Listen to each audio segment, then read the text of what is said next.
আমাদের মাঝে উপস্থিত হয়েছেন সাংগঠনিক সম্পাদক স্নেহভাজন শফিকুল ইসলাম পিটু, চুয়াডাঙ্গা পৌর বিএনপি সম্মানিত সভাপতি সাবেক কমিশনার জনাব সিরাজুল হক মনিক ভাই, এই পর্যায়ে চুয়াডাঙ্গা পৌর বিএনপি সম্মানিত সভাপতি জনাব আজিজুর রহমান পিন্টু।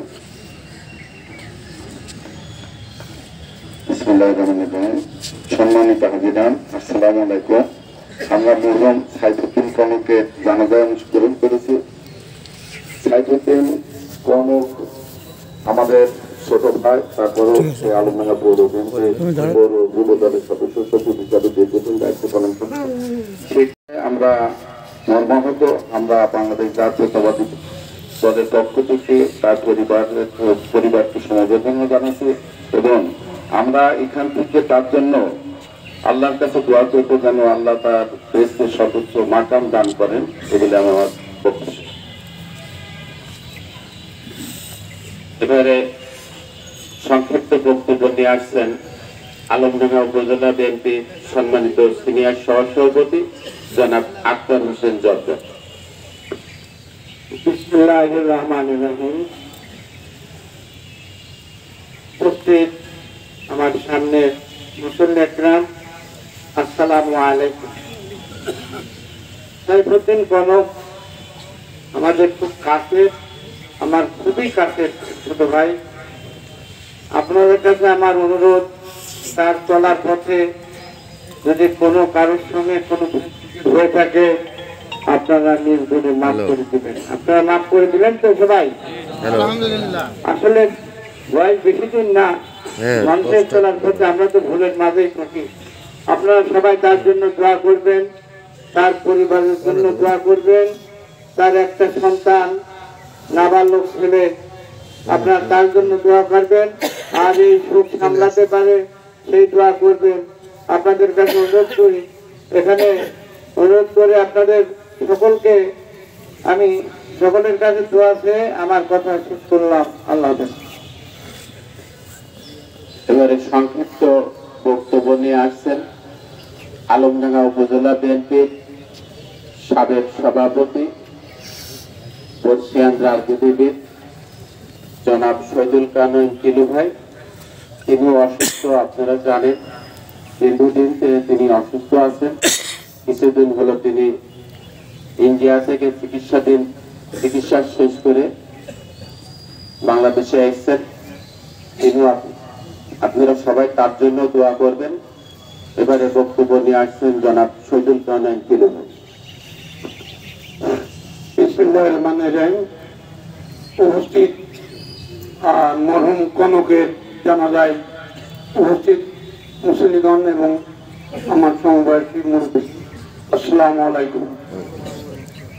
কনক হঠাৎ আমি এসেছি শুক্রবারে ভারত থেকে, এসে অসুস্থ, কিন্তু আমি বাসায় যখন আছি তখন একজন আমাকে টেলিফোন করলো, ভাই কনক মারা গেছে। আমি তো চমকি গেলাম, তো সুস্থ শরীর। আগে জানি যে হার্টে একটু প্রবলেম, মাঝে মধ্যে না ঢাকায় যায়। যাই হোক, হঠাৎ শুনে আমি তো অবাক হলাম। পরে শুনলাম যে হাতি ক্লিনিকে চিকিৎসা অবস্থায় মারা গেছে। যাই হোক, এই কনক অত্যাধিক সাংগঠনিক ছেলে এবং বলার কিছুই নেই। আমরা এখানে যারা জানাজায় আছি, হয়তো এই জানাজার পরেই অনেকের মৃত্যুর সাথে হয়তো যেতে পারে। সেই জন্যে আমরা দোয়া ছাড়া আর কিছুই করার আমাদের নেই। এখানে যারাই উপস্থিত হয়েছি, কনক যাতে বেহেশতবাসী হয় সেটাই আমরা দোয়া করব। আমি সবাইকে এই কনক যাতে বেহেশতবাসী হয় সেই জন্য দোয়া করার জন্য অনুরোধ জানাচ্ছি। বক্তব্য বাড়াবো না, অনেকেই বক্তব্য দেবেন। আসসালামু আলাইকুম। এবারে বক্তব্য নিয়ে আসছেন চুয়াডাঙ্গা জেলা বিএনপির সম্মানিত সাধারণ সম্পাদক, চুয়াডাঙ্গা 1 আসনে বাংলাদেশ জাতীয়তাবাদী দলের বিএনপির ধানের শীষ প্রতীকের পদপ্রার্থী জননেতা জনাব শরীফুজ্জামান শরীফ, জনাব শরীফুজ্জামান শরীফ।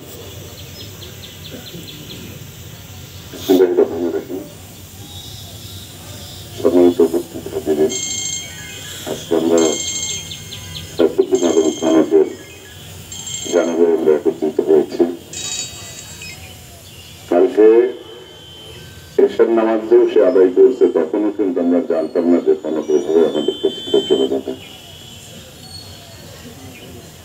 আমাদের এই দলের দুঃসময়, এই দলের জন্য সে সর্বোচ্চ জীবনের ঝুঁকি নিয়েছে এবং আমাদের সাথে আমাদের একটা বসার জায়গা থেকে শুরু করে আপ্রাণ ভাবে চেষ্টা করছে। শুধু সে রাজনীতি করতো না, তার নিজের একটা ব্যবসা প্রতিষ্ঠান ছিল। সে ক্রীড়াতে, খেলাধুলাতে প্রত্যেক বছর সে তার ফুটবল খেলায় বিভিন্ন দেশের বাইরের থেকে প্লেয়ার নিয়ে এসে সে খেলা করেছে। একটা ক্রীড়ামোদী ব্যক্তিত্ব ছিল এবং সমাজের বিভিন্ন কাজে বিভিন্ন সময় সে সব সময় হলো চেষ্টা করতো যে ভালো কিছু করার জন্য, সেটা হোক না হোক, পারুক না পারুক, তার চেষ্টা অব্যাহত থাকে। সেই জন্য আমরা যে আসলে কে কখন আমরা চলে যাব, আমরা কেউ তো এটা আমরা বলতে পারবো না যে আমরা জানি না যে আমাদের দিন কখন শেষ হয়ে যাবে।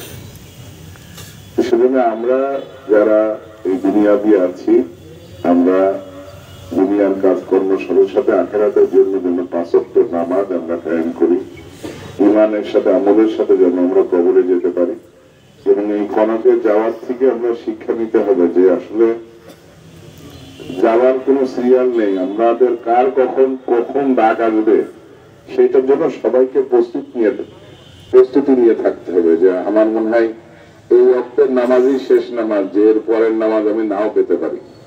সেই জন্য আমরা সবাই, যে অনেকে বলে যে না এই সামনে মাস থেকে পড়বো, সামনের সপ্তাহ থেকে পড়বো, তা আমরা যেন আর দেরি না করে আমরা 5 ওয়াক্ত নামাজ কায়েম করে এবং ইমান আমলের সাথে যেন আমরা মরতে পারি।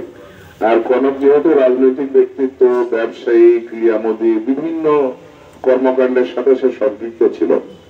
এই কর্মকাণ্ডের ভিতর দিয়ে মানুষ চলার পথে অনেক ভুল হতে পারে, ভ্রান্তি হতে পারে, কারো যদি মনে কষ্ট দিয়ে থাকে এবং ভুল ভ্রান্তি করে থাকে, আল্লাহর রাস্তায় সবাই আজকের এই শেষ বিদায়ের দিনে আমরা সবাই কনককে মাফ করে দেব। যদি আপনারা যদি একটু অনুরোধ করছি যে একটু হাত তুলে যদি বলেন যে মাফ করে দিলাম, সবাই একটু হাত তুলে বলেন যে মাফ করে দিলাম। মাফ করে দিলাম। সবাইকে ধন্যবাদ। আল্লাহ যেন কনককে যেন বেহেশত নসিব করে। আমরা সবাই তার জন্য প্রাণ খুলে দোয়া করব এবং তার পরিবারের জন্য আমরা দোয়া করব। তার একটি সন্তান আছে, তার প্রতি আমাদের দলীয় নেতা কর্মী এবং এই সামাজিক যারা নেতৃত্বের মানুষ আছেন সবাই যেন একটু সহানুভূতির সাথে তার পরিবারকে আমরা দেখার জন্য আমরা চেষ্টা করব। সবাইকে ধন্যবাদ। আসসালামু আলাইকুম।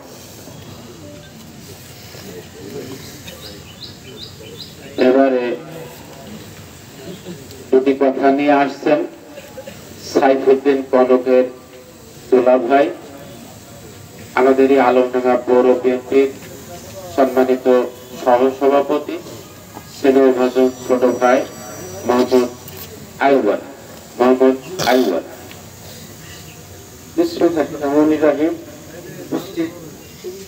আজকের এই জানাজায় সকল ভাই এবং আত্মীয় স্বজন কিন্তু আমি একটি কথাই বলবো, কনকরা 4টি ভাই বোন, তার ভিতর কনক একটা ভাই আর 3টে বোন, তার বড় 2টো বোন, তারপর কনক, তারপর ছোট বোন। আমি ওর বড় দুলা ভাই। আমি যখন ওর বোনকে বিবাহ করি তখন অত্যন্ত ছোট, ওর আব্বা অনেক আগে মারা গেছে। আমি বিয়ে করার পরে সে অত্যবধি বলতো, আমাকে কোনদিন দুলা ভাই বলে ডাকিনি, আমাকে বড় ভাই বলে ডাকতো এবং আমি নিজেও আমার ভাইয়ের মতো তাকে ভালোবাসতাম এবং সন্তানের মতো দেখতাম এবং সেও আমাকে বাপের মতো শ্রদ্ধা এবং সম্মান করতো। তাই আমি উপস্থিতি সকলকে এই অনুরোধ করবো, মানুষ চলাফেরার মধ্যে ভুলের ঊর্ধ্বে কেউ নয়। আমি করজনে আপনাদের কাছে অনুরোধ করবো, যদি চলার পথে সে আপনাদের সাথে কোনো আচরণ করে থাকে বা বেয়াদবি করে থাকে, আপনারা তাকে মাফ করে দেবেন। এবং মানুষ যদি তার কাছে ব্যবসা বাণিজ্যের ক্ষেত্রে মানুষ হতে পারে, যদি আপনারা তার সাথে কোনো লেনদেন পেয়ে থাকেন, আমি তার বড় ভাই হিসাবে চেষ্টা করব আপনাদের সেই দায় দিনে মেটানোর। আমাকে বলবেন, আর আল্লাহর হস্তে তাকে সবাই নিজ গুণে ক্ষমা করবেন। আসসালামু আলাইকুম। সম্মানিত মুসল্লিবৃন্দ, যেহেতু আমাদের নির্ধারিত সময় আছে সকাল 10টা, আমরা সেই সময়ের মধ্যে সমাপ্ত করতে পারবো ইনশাল্লাহ। আজকের এই কনকের শেষ বিদায়ে তার সমস্ত কিছু ভুল ত্রুটি আমরা মাফ করে দেব। এবারে দুটি কথা নিয়ে আসছেন সাইফুদ্দিন কনকের একমাত্র সন্তান মোহাম্মদ সাইফ।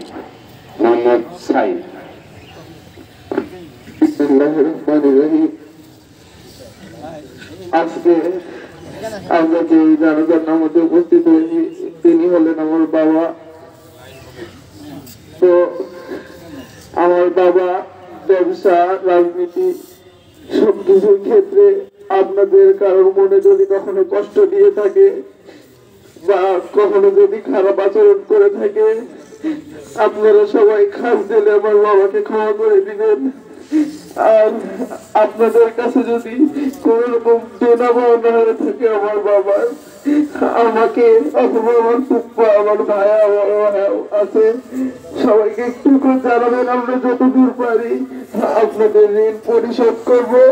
আপনাদের কাছে, সকলের কাছে একটি অনুরোধ, আমার বাবা যদি কোনো ভুল ত্রুটি করে থাকে আপনারা দয়া করে তাকে ক্ষমা করে দিবেন এবং সকলে একবার জন্য দোয়া করবেন। এই বলে আমি আমার প্রচুর সম্মান করতো আমাকে, শ্বশুরের ভাই হিসেবে সেও মনে চলত। শেষ বিদায়ের বেলা কোনো কথা নেই, কথা একটাই, তার সময় শেষ হওয়ার কারণে আল্লাহ পাক তার কাছে নিয়ে গেছে। তার চেহারা থেকে আমরা বুঝতে পারছি না কত সময় হয়েছে।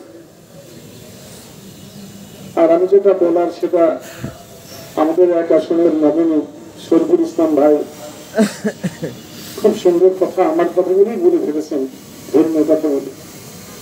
একটাই অনুরোধ, এই শেষ বিদায়ের বেলায় আল্লাহ রাব্বুল আলামিন তার জিন্দেগীর যত ত্রুটি বিচ্যুতি রয়েছে আল্লাহ মাফ করে দিক, সবাই বলে আমিন।